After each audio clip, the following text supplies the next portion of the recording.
नारायणं नमस्कृत्य नरं चैव नरोत्तमं देवीं सरस्वतीं व्यासं ततो जयमुदीरयेत्। वंशे विभूषितकरान्नमनीरदाभात् पीताम्बरादरुणबिम्बफलाधरोष्ठात् पूर्णेन्दुसुन्दरमुखात् दरबिन्दुनेत्रात् कृष्णात् परं किमपि तत्त्वमहं न जाने। कृष्णं नारायणं वन्दे कृष्णं वन्दे व्रजप्रियं कृष्णं द्वैपायनं वन्दे कृष्णं वन्दे पृथासुतं। बोले बालकृष्ण लाल की जय हो। श्रीमद्भागवत महापुराण की जय हो। पूज्यपाद गोस्वामी जी महाराज की जय हो। जय जय श्री राधे। अभी दादाजी के द्वारा कुछ दिव्य पदों का आनंद लिया हम सबने, और दादाजी के पदों में बहुत ही सार भरा हुआ था,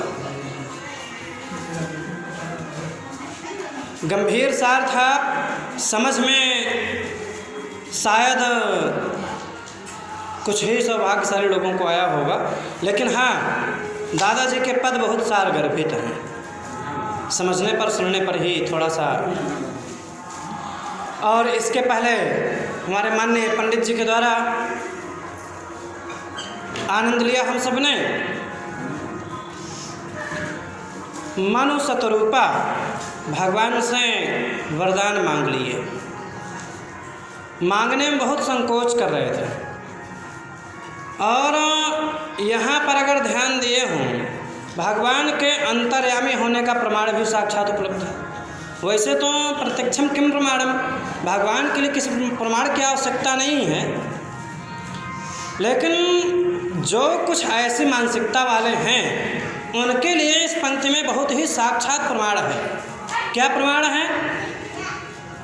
मांग रहे हैं कौन? राजा और रानी, मनु और शतरूपा भगवान सामने खड़े हैं। मांगने में संकोच कर रहे हैं, कुछ व्यक्त नहीं किए। ध्यान देंगे, कुछ व्यक्त नहीं किए हमें क्या चाहिए, बड़ा संकोच हो रहा, लेकिन भगवान अपने आप जान गए। मांग नृप मोही सकुच बिहाई, मांग नृप मोही। संकोच छोड़ो, हम ही को मांग लो। बात स्पष्ट है कि भगवान जान गए कि मांगना तो हम ही को चाहता है, लेकिन मांगने में संकोच कर रहा, मांगने में संकोच कर रहा, चाहता हम ही को है। तब भगवान ने कहा संकोच छोड़ो, हम ही को मांग लो। तब जाके हिम्मत बंधी, और हिम्मत भी बंधी तब भी कहा आपके समान चाहिए। हिम्मत भी बंधी, लेकिन आपके समान। इसमें बड़ी बुद्धि लगा गए। सोचे डायरेक्ट इनको कहेंगे तो वे संसार के पिता हैं, हम कहेंगे हमारे लड़के बन जाओ तो अन्याय होगा। अन्याय होगा भाई, सीधी सी बात है। संसार के पिता हैं, जगत के मालिक हैं, और उनको कहेंगे हमारे लड़के बन जाओ, कितनी अन्यायपूर्ण बात है। तो सोचे मांगने में भी शर्म लग रही है, चाहिए इन्हीं को, तो बात को घुमा के कहें कि आपके समान चाहिए। ये भी जान इनके समान कोई है तो है ही नहीं, सीधी सी बात है। तो अंत में खुदे को देंगे। भगवान ने कहा मैं अपने जैसे कहाँ ढूंढने जाऊँ, तो हमें को आना पड़ेगा। इस प्रकार से बड़ा ही दिव्य कथानक रहा, दिव्य प्रसंग रहा। आइए कुछ दास के द्वारा सेवा स्वीकार करेंगे। श्रीमद् भागवत के माध्यम से पिछली बार हम पहुंच चुके थे, गोकर्ण और धुंधकारी का जन्म हो चुका था और बड़े हो गए थे। कियत कालेन तौ जातौ तरुणो तनयावुभौ गोकर्णः पंडितो ज्ञानी धुंधकारी महाखलः।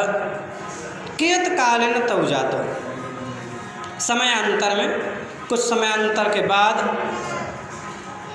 दोनों बड़े हुए और दोनों प्रसिद्ध हुए। एक हुए महान विख्यात, महान पंडित, तो दूसरे हुए महान खल, महान दुष्ट। गोकर्ण हुए विद्वान, प्रसिद्ध विद्वान, जिनकी ख्याति पूरे विश्व में हुई, और उनका बड़ा भाई धुंधकारी 3 महीने बड़ा था बस। उनका भाई धुंधकारी, जो वास्तव में उनका भाई था ही नहीं, वास्तव में तो नहीं था ना। तो धुंधकारी हुआ महान खल। क्यों? जिसका लड़का था उसी के गुण आ गए। जिसका लड़का था, धुंधली की बहन का लड़का था, छोटी बहन का, और धुंधली की बहन खुद ही चाह रही थी संपत्ति हड़पने के चक्कर में, इसलिए तो उसने घुमाया था कि अगर इसके लड़का हो जाएगा तो काम गड़बड़ हो जाएगा, तो इसके लड़का होने ही नहीं पाए। बुद्धि उल्टा घुमा दिया कि फल जाके गैया खिला दो, लड़का हमें होगा तो हम तुमको दे देंगे, कोई अंतर है नहीं। तो उसकी बुद्धि जैसी थी वैसे ही संस्कार धुंधकारी में आ गए। हुआ क्या? दोनों बड़े हुए। धुंधकारी जुआ, शराब, अन्याय आदि, मार पिटाई, कूट सब कुछ सीख लिया, कोई बुराई उससे दूर नहीं हुई। लोगों की शिकायतें इनके पास आने लगी, इनके पिताजी के पास, श्री आत्मदेव शास्त्री जी के पास। लोगों की शिकायतें रोज़ पहुंचने लगी कि आपका लड़का ऐसे ऐसे कर रहा है, आपका लड़का ये चोरी किया, उसको मारा, इसको पीटा। आए दिन शिकायतें आने लगी। पंडित आत्मदेव जी बहुत दुखित हो गए,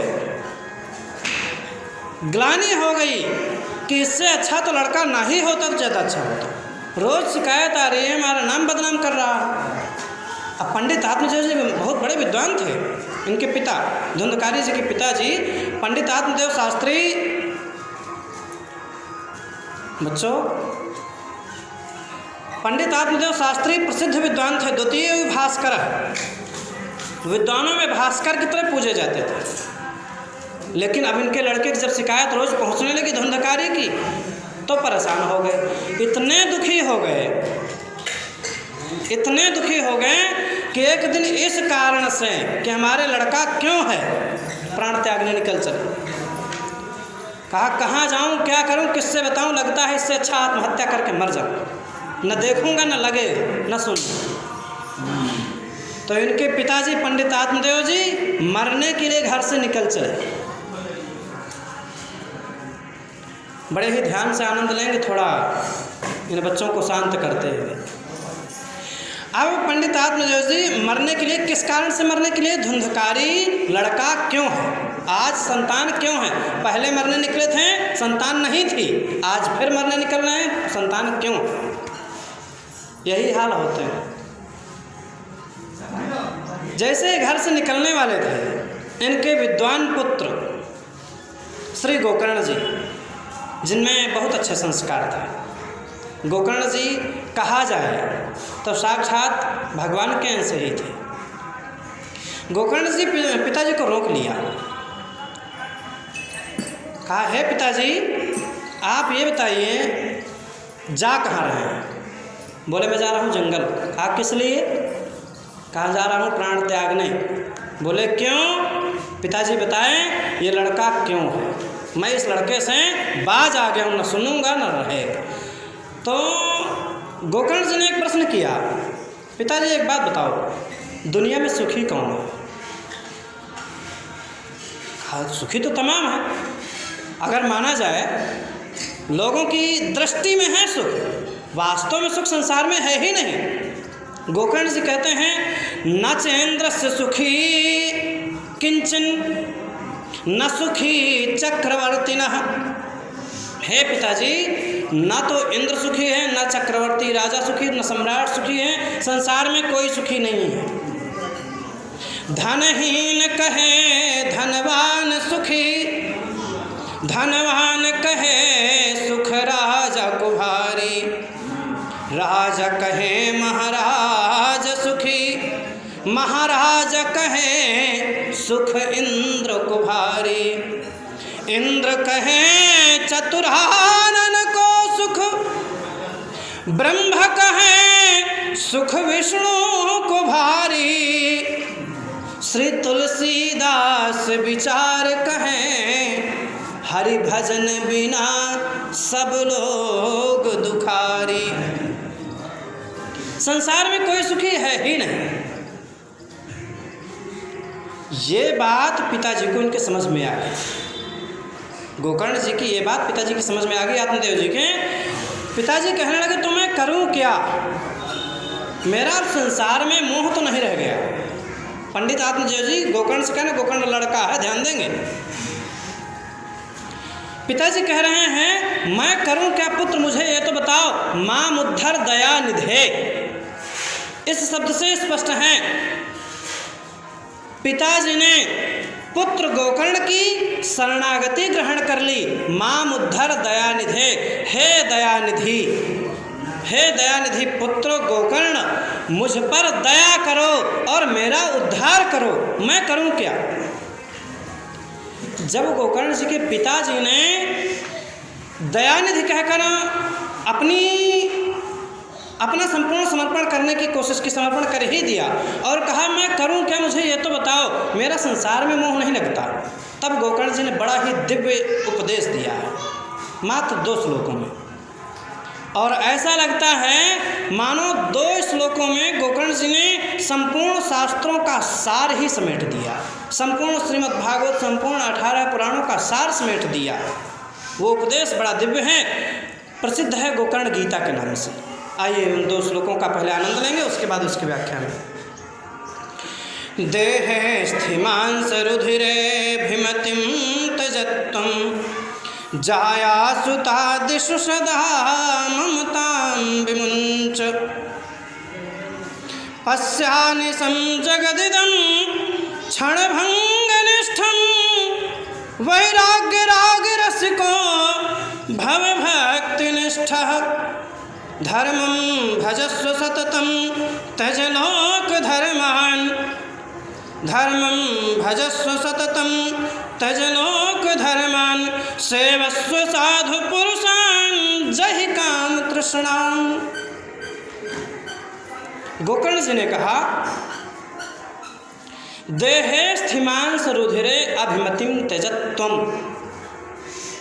हे पिताजी,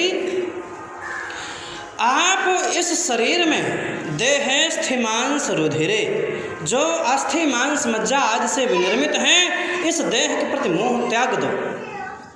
इस शरीर के प्रति और जो शरीर से संबंधी हैं इनके प्रति मोह त्याग दो। संसार में कोई किसी का नहीं है। देहे स्थिमांस रुधिरे अभिमतिं त्यजत्वम्, जाया सुता दिशु सदा ममतां विमुञ्च। और पत्नी पुत्र परिवार आदि में जो ममता है, जाया सुता दिशु सदा ममतां विमुञ्च, इनमें ममता त्याग दो, इनका मोह छोड़ दो। कारण क्या है?